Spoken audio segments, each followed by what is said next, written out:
Hello everyone, let's start with class 11th account chapter 2 theory base of accounting part 2 भी कह सकते हैं इसे। तो इसमें हम क्या क्या पढ़ेंगे? इसमें हम पढ़ेंगे अकाउंटिंग एजम्पशंस क्या होते हैं और कौन कौन से होते हैं, अकाउंटिंग प्रिंसिपल्स क्या होते हैं, क्या यूज़ होता है, ऑब्जेक्टिव क्या होता है और कौन कौन से अकाउंटिंग प्रिंसिपल्स होते हैं। फिर पढ़ेंगे अकाउंटिंग स्टैंडर्ड्स क्या होते हैं, IFRS एंड IAS क्या होता है। फिर पढ़ेंगे बेसिस ऑफ अकाउंटिंग क्या होते हैं। साथ ही साथ ये भी देखेंगे कि गैप क्या होता है। चलिए शुरू करते हैं अकाउंटिंग एजम्पशन से। अकाउंटिंग एजम्पशंस क्या होते हैं? देखिए ऐसा होता है जब भी अकाउंटिंग की जाती है किसी भी बिजनेस की, फाइनेंशियल अकाउंटिंग का फाइनेंशियल स्टेटमेंट को देखा जाता है तो अज्यूम किया जाती है कुछ चीज़ें। तो क्या चीज़ अज्यूम की जाती हैं? जो फंडामेंटल्स हैं वो बेसिकली तीन ही हैं। जो फंडामेंटल अकाउंटिंग एजम्पशंस हैं वो तीन ही हैं। पहली है गोइंग कंसर्न। गोइंग कंसर्न मतलब क्या होता है? Indefinite life, which means the business has neither intended to liquidate. इसका मतलब इनडेफिनिट लाइफ का मतलब होता है कि गोइंग कंसर्न बिजनेस हम अज्यूम करके चलते हैं कि बिजनेस कभी भी बंद करने के लिए नहीं स्टार्ट किया जाता है। बिजनेस हमेशा एक एक्सपैंड करने के लिए बनाया जाता है। कोई भी अगर अपना बिजनेस स्टार्ट करता है कभी नहीं सोचता कि मैं कभी ये बिजनेस बंद करूंगा। वो बस ये सोच के स्टार्ट करता है कि एक दिन मेरा बहुत बड़ा बिजनेस होगा। तो business has neither intended to liquidate. इसका रेलेवेंस क्या है? अकाउंटिंग एजम्पशन हमने अज्यूम तो कर लिया कि गोइंग कंसर्न है, हमने कभी बिजनेस बंद नहीं करना ये सोच के चलते हैं, लेकिन इसका रेलेवेंट क्या है अकाउंटिंग से? रेलेवेंट है कि हम डिस्टिंक्शन कर पाते हैं capital expense and revenue expense में। मैंने बताया था थ्योरी बेस ऑफ अकाउंटिंग के पार्ट 1 में कि कैपिटल एक्सपेंस और रेवेन्यू एक्सपेंस होते क्या है। डिस्टिंक्शन तभी तो कर पाएंगे जब हमें पता हो कि बिजनेस लॉन्ग टर्म के लिए चलेगा।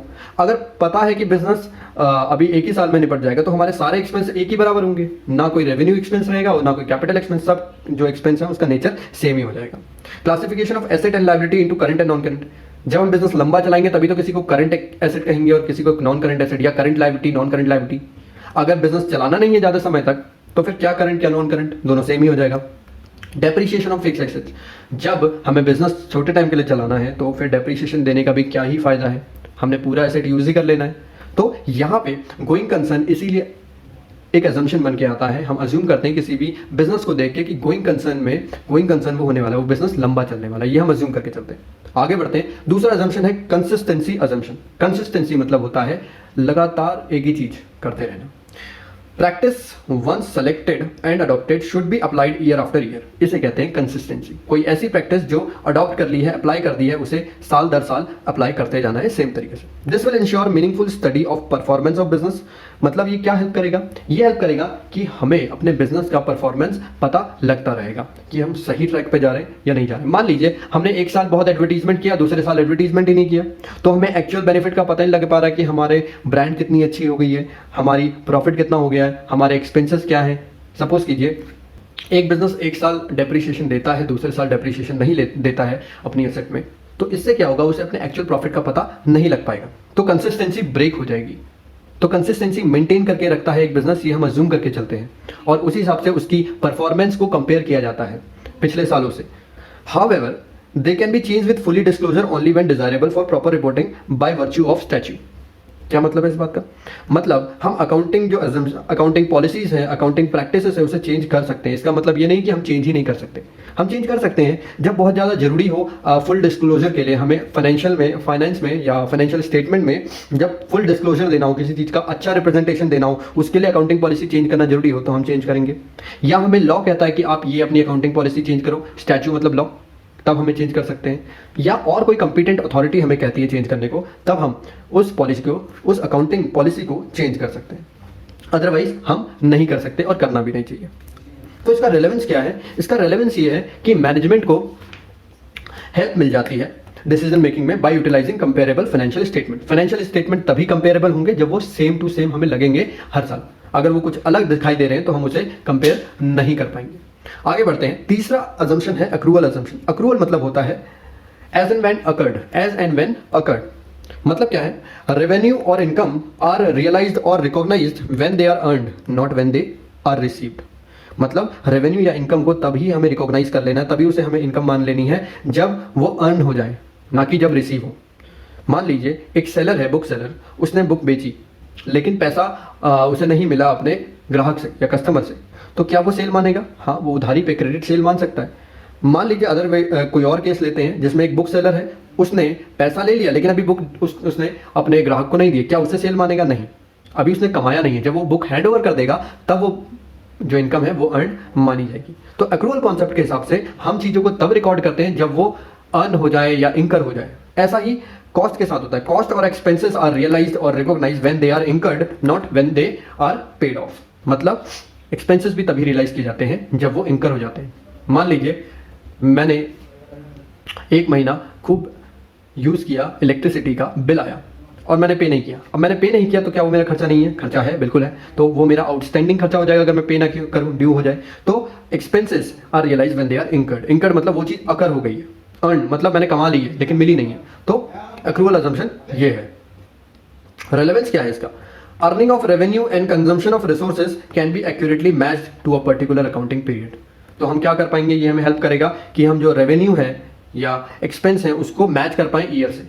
मान लीजिए मैंने कहा कि मैंने बिल पे नहीं किया और अगले साल तक ड्यू रहा, तो मेरा खर्चा किस साल का होगा? उस साल का जिस साल वो अकर हुआ। मतलब मान लीजिए 2019 में बिल आया और 2020 में मैं पे कर रहा हूं, तो खर्चा किस साल का हुआ? 2019 का, जब वो अकर हुआ था। तो ये हेल्प करता है, एक्रूअल कॉन्सेप्ट हेल्प करता है हमें समझने में कि हम खर्चा किस ईयर का, किस अकाउंटिंग पीरियड का माने। तो ये थे 3 basic accounting assumption, going concern, consistency और अक्रूवल। आगे बढ़ते हैं, अकाउंटिंग प्रिंसिपल्स को समझते हैं कि होते क्या है ये अकाउंटिंग प्रिंसिपल्स। अकाउंटिंग प्रिंसिपल्स या फिर यूं कहिए अकाउंट्स के सिद्धांत या रूल्स, गाइडलाइंस जिसे हम फॉलो करते हैं। इसकी हेल्प क्या होती है, इसका क्या रिलेवेंस है, इसकी इंपॉर्टेंस क्या है, वो आगे देखेंगे। पहले पढ़ते हैं पहला accounting principle.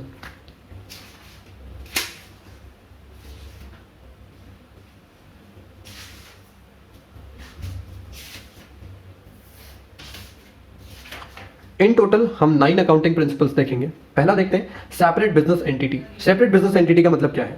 Separate business entity का मतलब है owner is treated as an internal liability for the investment he had made in the business. मतलब जो ओनर है अगर वो पैसा इन्वेस्ट कर रहा है बिजनेस में तो वो पैसा बिजनेस का नहीं हो जाता, वो पैसा बिजनेस के लिए लायबिलिटी रहती है। कैपिटल लिखते हैं, कैपिटल का मतलब होता है ओनर्स फंड या फिर बिजनेस की इंटरनल लायबिलिटी, यानी बिजनेस को उस पैसे से उस ओनर को कमा के देना है। तो his private expense are treated as drawing leading to reduction in capital, यानी उसके अगर वो प्राइवेट खर्चे करता है, सपोज बिजनेस में से पैसा निकाल के अपने बच्चे के स्कूल की फीस भरता है, तो वो उसका प्राइवेट एक्सपेंस है। तो वहां पे बिजनेस उसे ड्राइंग मान लेता है और उसकी कैपिटल से उतना पैसा विड्रॉ करता है, यानी बिजनेस के लिए इंटरनल लायबिलिटी कम हो जाती है, यानी अब उसको बिजनेस को उसको पैसा कम लौटाना है ओनर को। तो ये था सेपरेट बिजनेस एंटिटी। ये क्या हेल्प करता है? ये हेल्प करता है हमें अकाउंटिंग में बहुत ज्यादा, हमें कंफ्यूज नहीं होना पड़ता है कि कौन सा पैसा बिजनेस का है, कौन सा पैसा ओनर का है। आगे बढ़ते हैं, यहां पे हमने सीधा सीधा देख लिया है कि बिजनेस अलग होता है और ओनर अलग होता है। आगे बढ़ते हैं, सेकंड पॉइंट है मनी मेजरमेंट प्रिंसिपल। ये क्या कहता है? Only those transaction that are measured in money और can be expressed in terms of money are recorded in the books of account of business. मतलब कोई भी ऐसा ट्रांजैक्शन जो मनी हो, मनी के टर्म में हो या एक्सप्रेस किया जा सके मनी के टर्म में, उनको ही रिकॉर्ड किया जाता है, अदरवाइज किसी और ट्रांजैक्शन को रिकॉर्ड नहीं किया जाता है।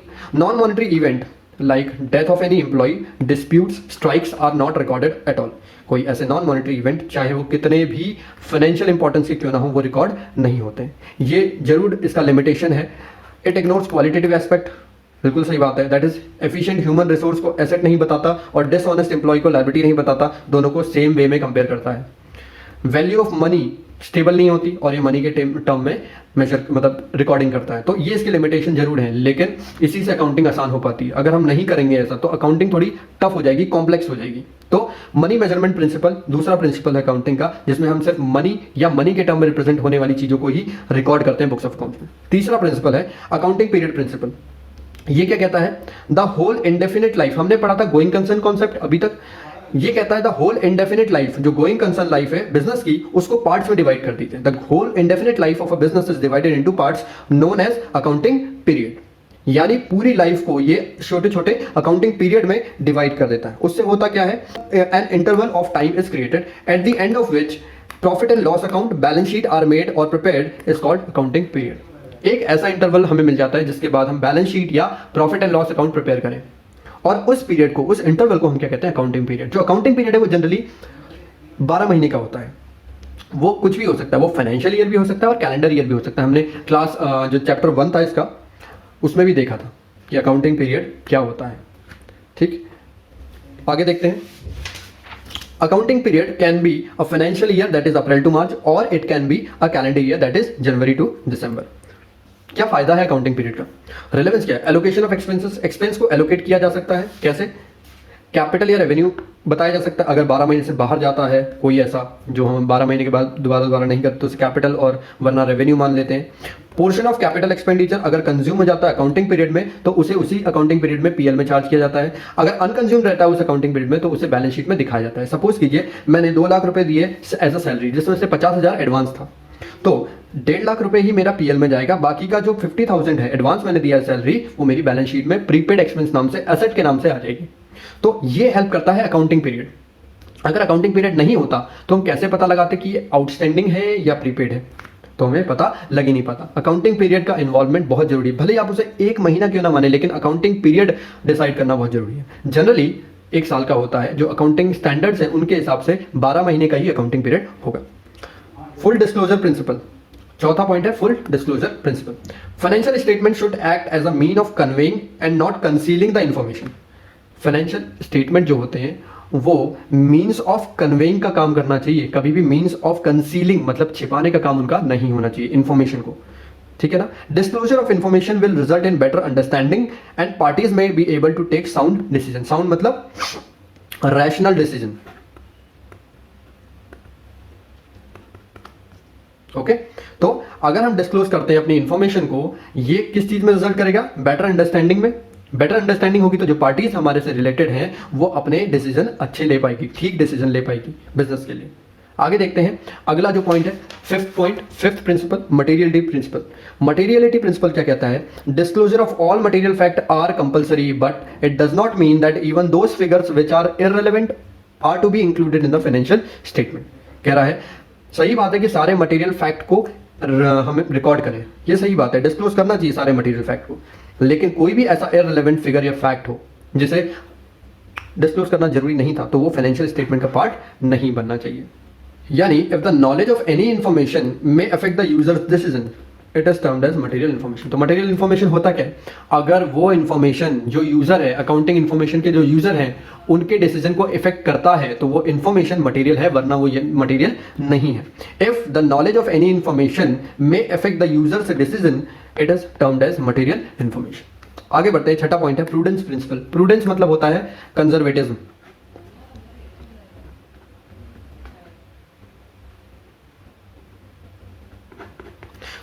कंजर्वेटिव प्रिंसिपल जो है ये क्या बताता है? ये कहता है profit in anticipation should not be recorded but loss in anticipation should be immediately recorded. ये कहता है बिजनेस में हम प्रॉफिट को एंटीसिपेट करके रिकॉर्ड नहीं कर सकते, लेकिन लॉस को एंटीसिपेट करके रिकॉर्ड कर सकते हैं। मान लीजिए मैंने बिजनेस किया, पहले दिन सेल हुई 1 लाख की, तो मैं क्या ये मान लूंगा कि कल को भी सेल 1 लाख की हुई और उस हिसाब से मैं प्रॉफिट रिकॉर्ड कर लूं? नहीं। मान लीजिए पहले दिन नुकसान हुआ 10,000 का, तो मैं क्या मान के चलूं कि अगले दिन में मुझे नुकसान होगा 10,000 का? ये आप मान के चल सकते हो, लेकिन प्रॉफिट को एंटिसिपेट नहीं कर सकते। आप प्रॉफिट को बड़ा चढ़ा के दिखा नहीं सकते। क्यों? क्योंकि इससे सामने वाला जो अकाउंटिंग यूजर है वो मिसलेड होगा, वो भ्रमित हो जाएगा, वो गलत डिसीजन ले सकता है आपके ऐसे काम से। तो objective of this principle is not to overstate the profit in any case. तो ऑब्जेक्टिव क्या होता है इस प्रिंसिपल का? कि किसी भी कंडीशन में प्रॉफिट को ओवरस्टेट ना किया जाए, प्रॉफिट को एक्चुअल से ज्यादा स्टेट ना किया जाए। When 2 or more different alternative methods are available, the method having least favorable immediate effect on profit should be adopted. अगर आपके पास 2 या 2 से ज्यादा अल्टरनेटिव मेथड है प्रॉफिट निकालने के लिए, तो प्रॉफिट जिससे सबसे कम आए उस मेथड को ही आप चूज करें। ये कहता है कंजर्वेटिज्म या प्रूडेंस प्रिंसिपल। जैसे कि हम स्टॉक की वैल्यूएशन करते हैं, जो हमारे पास ईयर के एंड में बचा होता है, उसको हम कॉस्ट में लिखें या रियलाइजिंग वैल्यू में लिखें। रियलाइजेबल वैल्यू होती है, मान लीजिए उसको मार्केट में कितने में बेचा जा सकता है। अगर कोई स्टॉक है, मान लीजिए उसकी रियलाइजेबल वैल्यू मार्केट में ज्यादा दाम में बेचा जा सकता है, लेकिन आपने सस्ते दाम में खरीदा था, तो आप कौन से दाम में लिखेंगे? सस्ते दाम वाले को। आप प्रॉफिट अभी रिकॉर्ड नहीं करेंगे, जब आप मार्केट में बेच देंगे ना, उस समय आप इस प्रॉफिट को रिकॉर्ड कीजिएगा। तो valuation of stock at cost और realisable value whichever is less, जो कम होगी उसी में रिकॉर्ड करेंगे। एक और एग्जाम्पल देते हैं। प्रोविजन फॉर डाउटफुल डेट बनाया जाता है, मतलब कोई डेटर्स हैं, हम ये मान के चलते हैं उनमें से कुछ डेटर जो होंगे वो पैसा नहीं देंगे, तो उसके लिए हम प्रोविजन पहले से बना सकते हैं। Provision for discount on debtor is made. मान लीजिए हम मान के चलते हैं कि कुछ डेटर हमें कम पैसा देंगे, तो उनके लिए हम डिस्काउंट का प्रोविजन बना के चलते हैं। तो हम लॉसेस को पहले रिकॉर्ड करें, लेकिन हम प्रॉफिट को कभी भी पहले रिकॉर्ड नहीं करेंगे। जब तक वो प्रॉफिट अर्न नहीं हो जाता हम रिकॉर्ड नहीं करेंगे। ठीक है, मैं ये नहीं कह रहा हूं कि कॉस्ट को पहले रिकॉर्ड कर लेंगे, मैं बस ये कह रहा हूं कि अगर होने वाला लॉस हमें दिखाई दे रहा है तो हम उसको पहले रिकॉर्ड कर सकते हैं। लॉस और कॉस्ट दोनों अलग चीजें होती हैं। ठीक है ना, कॉस्ट प्रिंसिपल पे आते हैं। 7th जो प्रिंसिपल है वो है cost principle. An asset is recorded in the books of account at its original cost, including cost of acquisition and all expenditure incurred to make asset ready to use। कह रहा है कि एक asset को हम जब रिकॉर्ड करते हैं बुक्स में, उसकी ओरिजिनल बुक कॉस्ट में ही रिकॉर्ड किया जाता है। ओरिजिनल कॉस्ट होती क्या है, उसमें क्या क्या आता है, उसमें इंक्लूड करता है कॉस्ट ऑफ एक्विजिशन, मतलब आपने कितने में खरीदा, और साथ ही साथ सारे एक्सपेंसेस जो आपने पे किए उसको यूज करने के लिए, रेडी करने के लिए। ठीक है, तो कौन कौन से और एक्सपेंसेस होते हैं, जैसे आपने भाड़ा दिया, किराया लाने का, वो भी एक्सपेंस है, वो जो इंक्लूड होगा। आपने खरीदा, परचेस किया 1 लाख में, लाने का भाड़ा दिया 10,000, प्लस इंस्टॉल करने का आपने भाड़ा दिया 5,000, तो आप उसे कितने में रिकॉर्ड करेंगे, आप उसे करेंगे 1,15,000 में रिकॉर्ड। आगे देखते हैं। This become basis of all subsequent accounting transaction for the asset like depreciation. और ये जो कॉस्ट आपने रिकॉर्ड कर दिया ना 1,15,000, यही एक बेसिस बन जाता है आगे की सारी अकाउंटिंग ट्रांजेक्शन का। मतलब अब आप जब भी उस स्टॉक से उस एसेट से रिलेटेड कोई भी ट्रांजेक्शन अब आप रिकॉर्ड करोगे तो कॉस्ट क्या मानोगे, 1,15,000। And since the cost of acquisition related to the past, it is also called historical cost. तो हिस्टोरिकल कॉस्ट क्या होती है, जिसने में आपने उसे हिस्ट्री में परचेज किया था, एक्वायर किया था, उस कॉस्ट को हम हिस्टोरिकल कॉस्ट कहते हैं। मान लीजिए एक एसेट है आपके पास, एक विंटेज कार है जिसे आपने लिया था मान लीजिए 1.5 लाख रुपए में या 2 लाख रुपए में, उसकी आज वैल्यू हो गई 10 लाख। तो आपके लिए हिस्टोरिकल कॉस्ट कौन सी है, वो है 1.5 लाख रुपए जितने की आपने वो खरीदी थी। लेकिन अभी जो फेयर वैल्यू या मार्केट वैल्यू है वो उसकी 10 लाख है। तो आप जो भी है कॉस्ट प्रिंसिपल के हिसाब से चीजों को हिस्टोरिकल कॉस्ट पे ही रिकॉर्ड करते हो जितने में आपने उसे एक्वायर किया था। आगे देखते हैं। Even if the market value of the asset so purchase had gone up due to the inflation, we do not record the same in the books of account because that becomes irrelevant to the historical cost। Simple था कि अगर उसकी market value ऊपर भी चले जाए inflation की वजह से, आप उसे रिकॉर्ड हिस्टोरिकल कॉस्ट में ही करेंगे। अगला देखते हैं। अगला प्रिंसिपल है मैचिंग प्रिंसिपल। मैचिंग प्रिंसिपल क्या कहता है, हमें इसमें कुछ मैच करना होता है। क्या मैच करना होता है, all expenses incurred by the business during an accounting period are matched with the revenue या income recognised during the same period. यानी इनकम को एक्सपेंसेस से मैच कराया जाता है। एक साइड को इनकम लिखा जाता है, एक साइड में एक्सपेंसेस लिखे जाते हैं। Following treatment of expenses and revenue are done due to matching principle. Following treatment of expenses and revenue are done due to matching principle. और क्यों करते हैं ऐसा इसलिए करते हैं ताकि हमें प्रॉफिट एंड लॉस का पता चल पाए, ascertaining the profit and loss, ये जानने के लिए। दूसरा असरटेनिंग प्रीपेड एक्सपेंसेस, कौन से एक्सपेंसेस हमारे प्रीपेड है वो जानने के लिए। तीसरा है ascertaining income received in advance, कितनी इनकम एडवांस में रिसीव हुई है, तभी तो पता लगेगा जब हम रेवेन्यूज एक्सपेंसेस इस ईयर के माइनस करेंगे। तो जो इस ईयर का नहीं होगा वो प्रीपेड हो जाएगा, ठीक है ना, या आउटस्टैंडिंग हो जाएगा। और चौथा हमें क्या जानना होता है, अकाउंटिंग ऑफ क्लोजिंग स्टॉक, की क्लोजिंग स्टॉक है कितना और वो किस वैल्यू का है। लास्ट है depreciation charge on fix asset, और फिक्स एसेट पे डेप्रीशिएशन कितना चार्ज करना है वो जानने के लिए भी हमारे पास मैचिंग प्रिंसिपल का यूज करना पड़ता है। 9th है, लास्ट है, डुअल एस्पेक्ट प्रिंसिपल। ये क्या होता है, dual aspect. Every business transaction has 2 aspect, एक होता है डेबिट, दूसरा होता है क्रेडिट ऑफ इक्वल अमाउंट। मतलब हर एक ट्रांजैक्शन के 2 इफेक्ट होते हैं बिजनेस अकाउंटिंग में, एक होता है डेबिट, दूसरा होता है credit. In other words, for every debit there is a credit of equal amount in 1 or more account. हर एक डेबिट का क्रेडिट होता है सेम अमाउंट का, या तो एक अकाउंट में या एक से ज्यादा अकाउंट में, एंड वाइस वर्सा। ठीक है ना, मतलब हर एक क्रेडिट का भी डेबिट होता होगा एक या एक से ज्यादा अकाउंट में। कोई एंट्री है cash account debit to capital, तो अमाउंट दोनों की सेम रहेगी। या कोई एंट्री है, सपोज कीजिए हमने एक जनरल एंट्री करी, एक बिजनेसमैन है वो कैश लाया बिजनेस के लिए 1 लाख रुपीज़ का, 1 लाख रुपीज़ का, और स्टॉक लाया है बिजनेस में 50,000 का।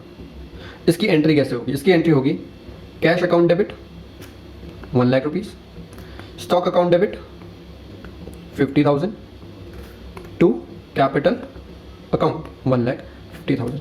यानी for every credit there is a debit of same amount, for every debit there is a credit of same amount. तो हर एक डेबिट के लिए क्रेडिट होता है और हर एक क्रेडिट के लिए डेबिट होता है। इसे कहते हैं dual aspect principle. The system of recording transaction based on this principle is called dual entry system. और इस सिस्टम के बेसिस पे जब हम रिकॉर्डिंग करते हैं ट्रांजैक्शन की, उसे कहते हैं डबल एंट्री सिस्टम। तो ये होता है आपका डबल एंट्री सिस्टम, जिसमें एक ट्रांजैक्शन की 2 एंट्री होती हैं, डेबिट और credit. Due to this principle the 2 side of balance sheet are always equal. इसी प्रिंसिपल की वजह से जो बैलेंस शीट की 2 साइड है हमेशा सेम रहती है।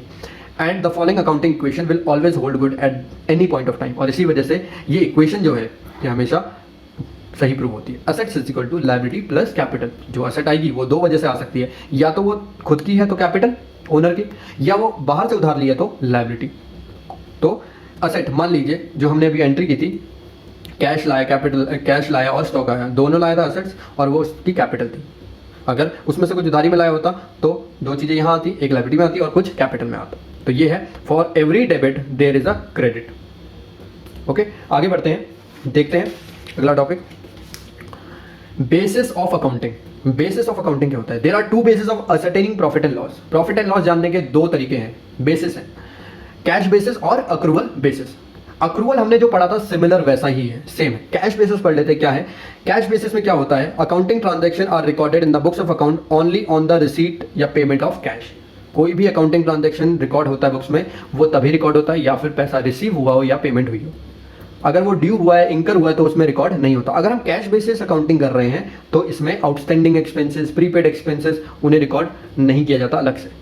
मतलब जब वो अकर होते हैं तब नहीं, जब वो पेमेंट होते हैं तब रिकॉर्ड किया है। Entry is not recorded when a payment और रिसीट इज मेरली ड्यू। सिर्फ ड्यू होगी तो एंट्री नहीं होगी। मान लीजिए आउटस्टैंडिंग एक्सपेंसेस, एक्सपेंस अभी तक हमने खर्चा किया नहीं है, बिजली का बिल पे नहीं किया, तो वो इस हिसाब से एक्सपेंस नहीं है, फिर वो आउटस्टैंडिंग एक्सपेंस भी नहीं है, क्योंकि ये तो कैश बेसिस पे चलते हैं।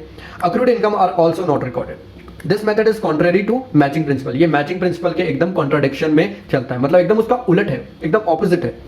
आगे देखते हैं accrual basis. Accrual basis of accounting वही है जो अभी तक सीखा। In this income is recorded as and when it is accrued, when transaction take place, irrespective of the fact whether cash is received or not। इससे फर्क नहीं पड़ता। Similarly, expenses are recorded when they are incurred or becomes due and not when the cash is paid for them। ठीक है ना? तो एक चीज और जानने वाली है कि कंपनीज अमेंडमेंट एक्ट 2013 में कैश बेसिस ऑफ अकाउंटिंग को प्रोहिबिट कर दिया और मैंडेटरी कर दिया है अक्रूवल बेसिस ऑफ अकाउंटिंग। यानी कंपनीज अमेंडमेंट एक्ट ने कहा है 2013 के कि all companies are required to follow accrual basis of accounting, यानी कोई भी cash basis of accounting follow नहीं करेगा कंपनीज। ओके, आगे देखते हैं difference between cash basis of accounting and accrual basis of accounting. क्या डिफरेंस है दोनों में? बेसिस देख लेते हैं। रिकॉर्डिंग ट्रांजैक्शन रिकॉर्ड करने के बेसिस पे अगर हम देखें तो कैश बेसिस ऑफ अकाउंटिंग में only cash transaction are recorded, कोई भी उधारी वाला ट्रांजैक्शन रिकॉर्ड नहीं होता है। अगर अक्रूवल बेसिस ऑफ अकाउंटिंग की बात करें तो both cash and credit transaction are recorded.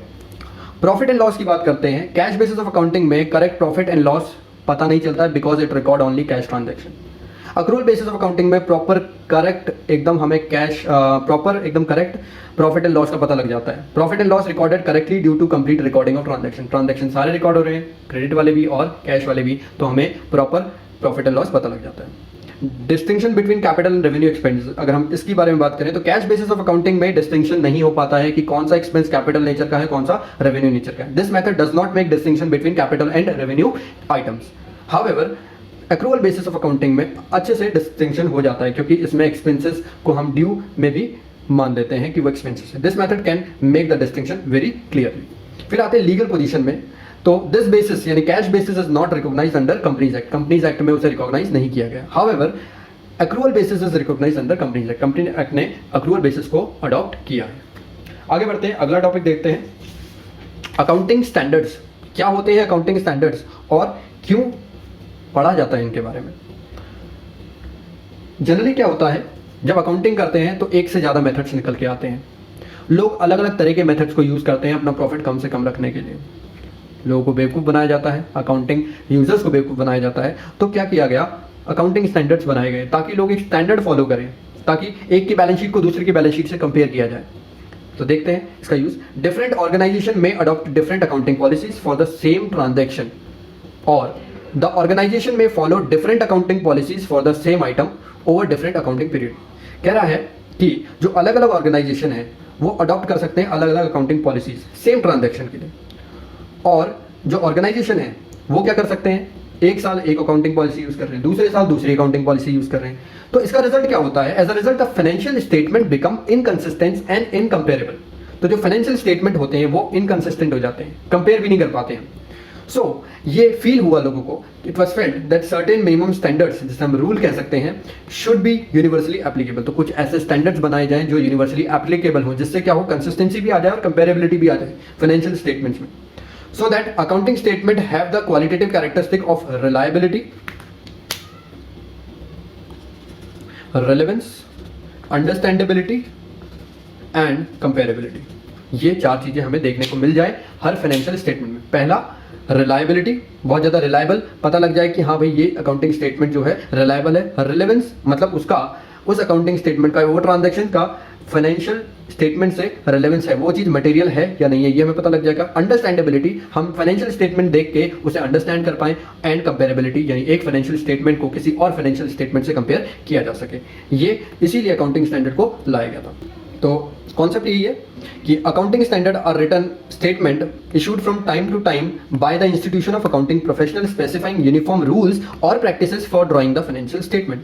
तो टाइम टू टाइम जो अकाउंटिंग प्रोफेशनल के इंस्टीट्यूशन है वो क्या करते हैं, एक रिटन स्टेटमेंट इशू करते हैं जिसे अकाउंटिंग स्टैंडर्ड कहते हैं। वो ऐसा क्यों करते हैं, ताकि जो फाइनेंशियल स्टेटमेंट है वो अच्छे से यूनिफॉर्म हो जाए, सबकी जो फाइनेंशियल स्टेटमेंट है यूनिफॉर्म हो जाए।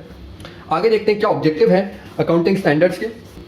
अकाउंटिंग स्टैंडर्ड के जो ऑब्जेक्टिव है वो है यूनिफॉर्मिटी लाने के लिए, रिलायबिलिटी लाने के लिए, रिलायबिलिटी मतलब भरोसा, ताकि हम किसी के फाइनेंशियल स्टेटमेंट देख के उस बिजनेस एंटिटी पे भरोसा कर पाएं कि हाँ ये जो लिखा हुआ है वो सही है। Prevention of fraud and misrepresentation और मैनिपुलेशन, फ्रॉड या मिसरिप्रेजेंटेशन या मैनिपुलेशन को प्रिवेंट किया जा सके। अंडरस्टैंडेबिलिटी, समझदारी बढ़ाई जा सके, उस अकाउंटिंग स्टेटमेंट को देख के लोग उसको समझ पाएं, उसे पढ़ पाएं। एंड हेल्प ऑडिटर, ऑडिटर्स जो होते हैं जो ऑडिट करते हैं बुक्स ऑफ अकाउंट को, उनको भी हेल्प मिल पाए, उनके लिए ऑडिटिंग थोड़ी आसान हो जाए। ये ऑब्जेक्टिव होते हैं कि अकाउंटिंग स्टैंडर्ड्स को लाया गया है। अब पढ़ते हैं गैप के बारे में, generally accepted accounting principal.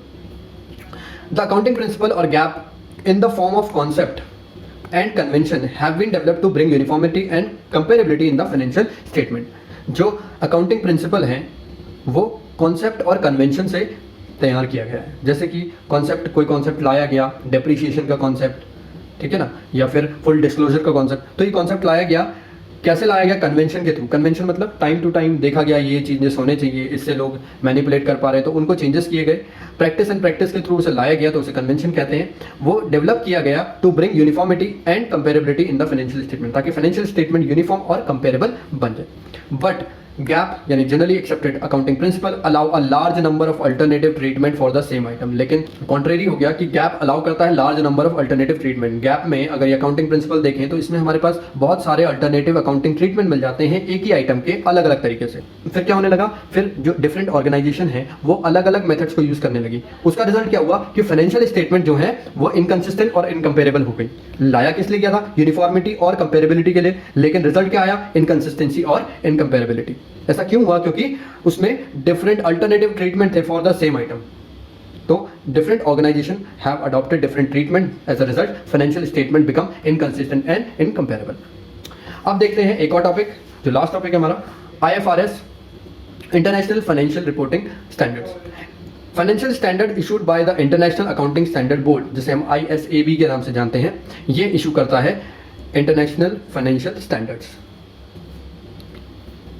It is a process of improving the financial reporting internationally to help the participant in the various capital market of the world and other users। तो ये हेल्प करता है जो अलग अलग देशों के जो पार्टिसिपेंट हैं, जो इंटरनेशनल कैपिटल मार्केट में इन्वेस्ट करते हैं, वहाँ पे जाते हैं, तो उनको जो फाइनेंशियल स्टेटमेंट है वो समझ आए। उनको एक इशू करता है स्टैंडर्ड की फाइनेंशियल रिपोर्टिंग अगर आप करोगे तो इस तरीके से करोगे। तो इससे क्या होता है, यूनिफॉर्मिटी आती है। तो IFRS बेस्ड फाइनेंशियल स्टेटमेंट्स कौन कौन से हैं, तो IFRS ही है जिसने बताया था कि आपको ये चीजें बनानी होती हैं, किसी कंपनी को ये चीजें प्रिपेयर करनी होती हैं। Following financial statement are produced under IFRS। कौन कौन सी स्टेटमेंट है, स्टेटमेंट ऑफ फाइनेंशियल पोजीशन, कौन कौन सी, असेट्स, लायबिलिटी, इक्विटी, इन तीनों के स्टेटमेंट बनाने होते हैं। कंप्रीहेंसिव इनकम स्टेटमेंट दिखाने होते हैं जिसमें हम एक साइड रेवेन्यू और एक साइड एक्सपेंसेस देते हैं। Statement of changes in equity, equity मतलब होता है कैपिटल, तो कोई भी चेंजेस अगर कैपिटल में हुए तो उसका भी स्टेटमेंट हमें देना पड़ेगा। स्टेटमेंट ऑफ कैश फ्लो यानी कैश फ्लो स्टेटमेंट भी प्रिपेयर करना पड़ेगा। Notes and significant accounting policies, notes to account भी प्रिपेयर करना पड़ता है, और अकाउंटिंग पॉलिसीज कौन सी इस्तेमाल की गई है वो भी प्रिपेयर करना पड़ता है। मतलब अगर डेप्रिसिएशन आपने किसी यूनिक मेथड से दिया है तो वो डेप्रिसिएशन का मेथड कौन सा है। आगे देखते हैं main difference between IFRS and IAS। IAS होता है इंडियन अकाउंटिंग स्टैंडर्ड। डिफरेंस क्या है?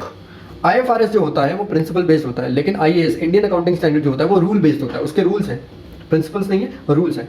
IFRS जो होता है वो फेयर वैल्यू बेस्ड होता है, लेकिन IAS इंडियन अकाउंटिंग स्टैंडर्ड जो होता है हिस्टोरिकल कॉस्ट बेस्ड होता है। हमने पढ़ा था अभी, जो हम फॉलो करते हैं वो अकाउंटिंग स्टैंडर्ड्स फॉलो करते हैं। और अकाउंटिंग स्टैंडर्ड कौन इशू करता है? Accounting standards are issued by Institute of Chartered Accountant of India। तो ICAI ये है जो अकाउंटिंग स्टैंडर्ड्स इशू करता है। तो इतना ही था ये दूसरा चैप्टर अकाउंटिंग का, क्लास 11 का। इसके बाद देखेंगे हम अगले चैप्टर को, और ये जो नोट्स हैं सारे डिस्क्रिप्शन में आपको लिंक मिल जाएगी, उसमें वहाँ जाके आप ये सारे नोट्स डाउनलोड कर सकते हैं, वो भी फ्री ऑफ कॉस्ट है। Thank you so much, have a good day.